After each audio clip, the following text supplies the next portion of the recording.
آپ کا وزیر اعظم آپ کے ساتھ اس سلسلے کی پہلی نشست وزیر اعظم پاکستان عمران خان صاحب یہاں تشریف رکھتے ہیں. آپ کالز کر رہے ہیں اور اپنے سوالات کر رہے ہیں, وزیر اعظم آپ کو جواب دے رہے ہیں. 051-921-0809. اور اس کے ساتھ ساتھ سوشل میڈیا پہ بے شمار سوالات آئے ہیں پرائم منسٹر صاحب. ایک سوال آیا ہے, واجد رحمان کہتے ہیں کہ آپ اپوزیشن والوں کو این آر او کیوں نہیں دیتے, ان کو این آر او دے دیں اور عوام کے روز کے جو ان کے جو ڈرامے ہیں ان سے جان چھوٹ جائے.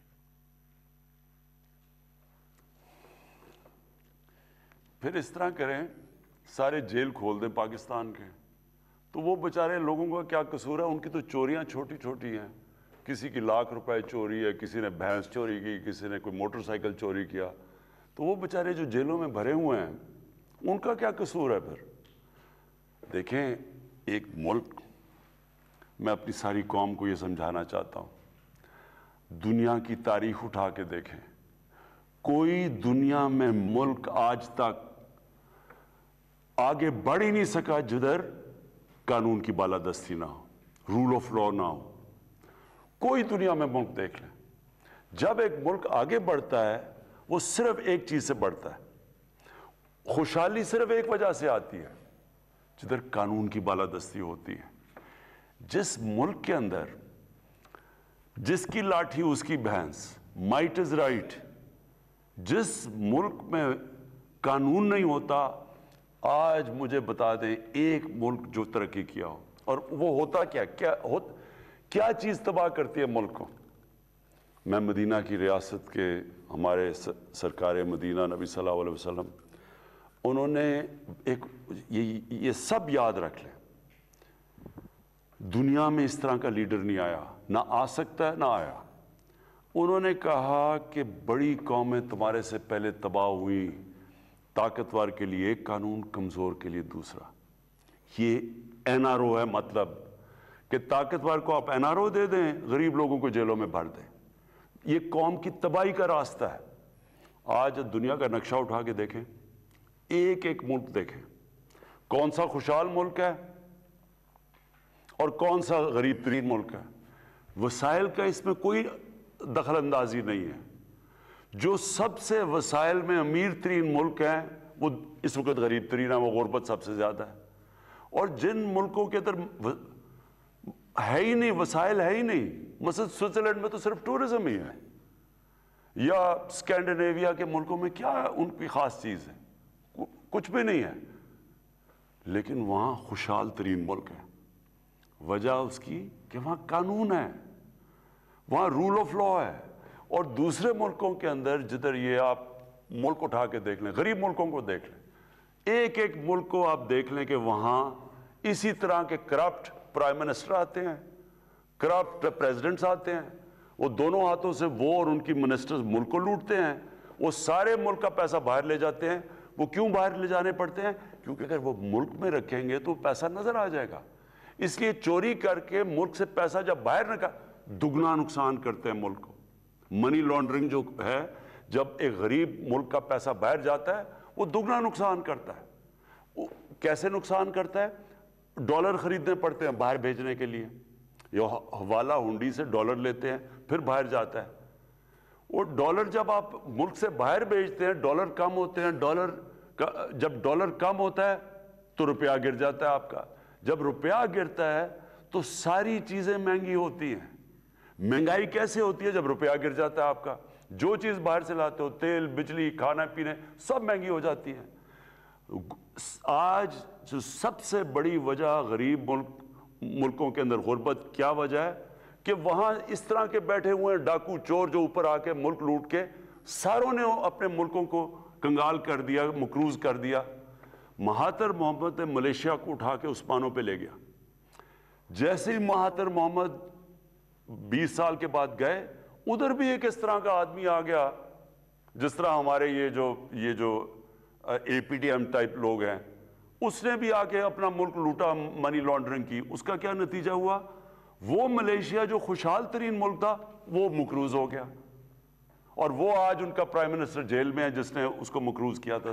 کہنے کا میرا مقصد یہ ہے کہ اگر آپ نے اس ملک کو اٹھانا ہے, اس کو عظیم ملک بننا ہے, مدینہ کی ریاست کے اصولوں پہ کھڑا کرنا ہے, تو طاقتور کا زیادہ ضروری ہے کہ ان کا احتساب کریں بجائے کمزوروں کا. کبھی آج تک کسی ملک کو پٹواریوں نے اور تھانے داروں نے نہیں ختم کیا. پرائم منسٹر اور اس کے وزیروں نے جب چوری کیا تب ملک تباہ ہوا ہے. اور پھر جب ایک ملک کا قانون طاقتور ڈاکوں کو نہیں پکڑ سکتا وہ ملک تباہ ہو جاتا ہے. تو یہ جو آج آپ یہ سارے ملک کے بڑے بڑے ڈاکو اکٹھے ہو کے ان یونین بنا کے اور میرے پہ پریشر ڈال رہے ہیں 2.5 سالوں سے کہ جی ہمیں NRO دے دو. میں نے جس دن اس ملک ان چوروں کو NRO دے دیا نا, یہ یاد رکھنا, میں اس ملک سے سب سے بڑی غداری کروں گا. جنرل مشرف کے دور میں ان دونوں کے یہ پچھلے 10 سالوں سے بہت بہتر دور تھا. ہر چیز بہتر تھی, قرضے بھی اتنے نہیں تھے. جنرل مشرف کے دور میں قرضے اتنے نہیں چڑھے جو ان 10 سالوں میں انہوں نے 4 گنا پاکستان کا قرضہ چڑھایا. لیکن اس نے جو ان 2 بڑے ڈاکوں کو 2 NRO دیے, وہ آج ہم بیٹھے ہوئے ہیں جو بھگت رہے ہیں. وہ 4 گنا زیادہ جو قرضہ چڑھایا ان 10 سالوں کے اندر, وہ آج ہم کیسے بھگت رہے ہیں. جو ہم پیسہ اکٹھا کرتے ہیں آدھا پیسہ چلا جاتا ہے ان کے لیے ہوئے قرضوں کے سود دینے پہ. تو ملک کیسے چل سکتا ہے؟ اور یہ صرف اور صرف جنرل مشرف نے سب سے بڑا ظلم کیا اس ملک پہ کہ وہ 2 لوگ جو کہ سب سے بڑے, جن کی ثابت ہوگی کرپشن. یہ جو براڈ شیٹ ہے یہ کیا چیز ہے کہ اس کے اندر پتہ چل گیا ان کے پیسے, ان کو NRO دے کے دونوں کو NRO دے دیا. سر محل اس کو NRO دے دیا, پیسے پاکستان آنے تھے, NRO دے کے وہ بھی ریاستداری نے پیسے رکھ لیے. 60 ملین سوئٹزرلینڈ میں پڑے ہوئے تھے, وہ اس کو پاکستان کو آنے تھے, وہ NRO دے کے وہ اپنی جیب میں. سارا یہ جو ہدایبہ پیپر ملک سارا اوپن اینڈ شٹ کیس تھا, NRO دے کے, اور وہ جو اس کی بات پراپرٹیز پکڑی براڈ شیٹ میں وہ ساری معاف ہو گئی. تو نقصان کس کو ہوا؟ آج پاکستان وہ نقصان اٹھا رہا ہے. جی اگلے کالر ہے وہاڑی سے عظمت علی. جی عظمت. جی جناب وزیر اعظم صاحب السلام علیکم. وعلیکم السلام. سر ہر ماہ میں 2 دفعہ پٹرول مشروعات بڑھ جاتی ہیں جس کی وجہ سے ہر چیز پہ مہنگائی آ جاتی ہے. جو دہاڑی دار طبقہ, جو مطلب کہ چھوٹا کسان ہے, وہ اس چکی میں پس رہا ہے. کوئی شفقت کی جائے اس پہ. دیکھیں یہ سب سے تکلیف دہ چیز ہے مہنگائی, اور مجھے اس چیز کا پورا احساس ہے کہ اس وقت ہمارے لوگوں کے اوپر ایک مشکل وقت آیا ہوا ہے مہنگائی کی وجہ سے. لیکن یہ بھی ضروری ہے آپ سب کا کہ سمجھنا کہ یہ مہنگائی ہوتی کیوں ہے. میں اگر ہر ہفتے میٹنگ لیتا ہوں مہنگائی کی, ایک چیز دیکھتا ہوں کہ کون سی چیز کی قیمت کیوں چڑھ رہی ہے, تو یہ سوچیں کہ اگر مجھے اتنی یہ اس کے یعنی میرے ذہن پہ یہ اتنا پڑا ہوا ہے تو یہ کیوں نہیں, یہ مہنگائی ہے کہ ہوتی کیوں ہے. تو یہ میں ذرا چاہتا ہوں کہ آج آپ سب سمجھ لیں. دیکھیں مہنگائی کی سب سے بڑی وجہ کیا ہوتی ہے؟ اس کی سب سے بڑی وجہ یہ ہوتی ہے کہ جب ہمارا روپیہ گرتا ہے. اور روپیہ کیوں گرتا ہے یہ بھی پہلے آپ سمجھ لیں. روپیہ اس لیے گرتا ہے کہ جب آپ ملک میں جو ڈالرز آ رہے ہیں وہ کم ہیں اور ملک سے ڈالر باہر زیادہ ہیں, جو جا رہے ہیں وہ زیادہ ہیں. یہ کیوں منی لانڈرنگ اتنی بری, یہ اتنا بڑا ہمارے لیے عذاب بنا ہوا ہے؟ ایک اندازے کے مطابق, اور میرے خیال میں سے زیادہ پیسہ باہر جاتا ہے. جو امریکہ کا جو اسٹیٹ ڈپارٹمنٹ ہے اس نے ایک پیپر چھاپا تھا غالباً کوئی 8-9 سال پہلے کہ $10 ارب ہر سال پاکستان سے باہر جاتا ہے منی لانڈرنگ ہو کے.